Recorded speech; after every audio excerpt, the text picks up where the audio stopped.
ಹೆಡ್ಲೈನ್ಸ್ನ ಪ್ರಾಯೋಜಕರು NBC bearings ದೀರ್ಘಾವಧಿ ಸ್ಪರ್ಧೆಗಾಗಿ ಸುದೀರ್ಘವಾಗಿ. ಮಂಡ್ಯದಲ್ಲಿ ಮೈತ್ರಿ ಟಿಕೆಟ್ ಜೆಡಿಎಸ್ಗೆ ಫಿಕ್ಸ್. ಕುಮಾರಸ್ವಾಮಿಗೆ ಸ್ಪರ್ಧಿಸುವಂತೆ ಅಮಿತ್ ಶಾ ಸೂಚನೆ. ಮಾರ್ಚ್ 25ರ ಬಳಿಕ ಎಲ್ಲ ಹೇಳ್ತೀನಿ ಎಂದ ಕುಮಾರಸ್ವಾಮಿ. 3 ಕ್ಷೇತ್ರಗಳನ್ನ ಕೇಳಿದ್ದೀವಿ, ನಾವು ತೆಗೆದುಕೊಳ್ತೀವಿ. ಮಾರ್ಚ್ 25ರ ನಂತರ ಮಂಡ್ಯ ಅಭ್ಯರ್ಥಿ ಬಗ್ಗೆ ತಿಳಿಸ್ತೀವಿ. ಕೆಐಎಎಲ್ನಲ್ಲಿ ಎಚ್ಡಿಕೆ ಸ್ಪಷ್ಟನೆ. ದೇಶದಾದ್ಯಂತ 7 ಹಂತಗಳಲ್ಲಿ ಲೋಕಸಭೆಗೆ ಮತದಾನ. ಏಪ್ರಿಲ್ 19ರಿಂದ ಶುರು, ಜೂನ್ 4ಕ್ಕೆ ರಿಸಲ್ಟ್. ಕರ್ನಾಟಕದಲ್ಲಿ ಈ ಬಾರಿಯೂ 2 ಹಂತದ ವೋಟಿಂಗ್. ಡಾಕ್ಟರ್ ಕೆಲಸ ಮಾಡಬೇಕು, ರಾಜಕಾರಣಿ ರಾಜಕೀಯ ಮಾಡಬೇಕು. ಕ್ಷೇತ್ರ ಅರ್ಥ ಮಾಡ್ಕೊಳ್ಳೋದ್ರಲ್ಲೇ ವಯಸ್ಸು ಮುಗಿದು ಹೋಗುತ್ತೆ. ಮಂಜುನಾಥ್ ಸ್ಪರ್ಧೆಗೆ ಬಾಲಕೃಷ್ಣ ಕಿಡಿ.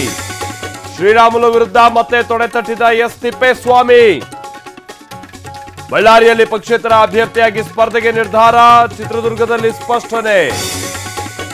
ಚುನಾವಣೆ ದಿನಾಂಕ ಘೋಷಣೆ ಬೆನ್ನಲ್ಲೇ ಪೊಲೀಸರು ಅಲರ್ಟ್. ಬೆಂಗಳೂರಿನಲ್ಲಿ ದಾಖಲೆ ಇಲ್ಲದ 20 ಲಕ್ಷ ರೂಪಾಯಿ ಸೀಸ್. ಬೆಳಗಾವಿಯಲ್ಲಿ 2 ಲಕ್ಷ ರೂಪಾಯಿ ನಗದು ವಶಕ್ಕೆ. 8ನೇ ತರಗತಿ ವಿದ್ಯಾರ್ಥಿನಿ ನೇಣು ಬಿಗಿದುಕೊಂಡು ಸಾವು. 2,000 ರೂಪಾಯಿ ಕಳ್ಳತನ ಮಾಡಿದ ಆರೋಪ. ಬಾಗಲಕೋಟೆ ತಾಲೂಕಿನ ಕದಂಪುರದಲ್ಲಿ ಘಟನೆ. ದೊಡ್ಡಮನೆ ರಾಜಕುಮಾರನ 49ನೇ ಬರ್ತ್ಡೇ. ಅಪ್ಪು ಸಮಾಧಿ ದರ್ಶನಕ್ಕೆ ಜನರ ನೂಕು ನುಗ್ಗಲು. ದಿನ ಇಡೀ ಅನ್ನದಾನ, ರಕ್ತದಾನ, ನೇತ್ರದಾನ ಕಾರ್ಯಕ್ರಮ.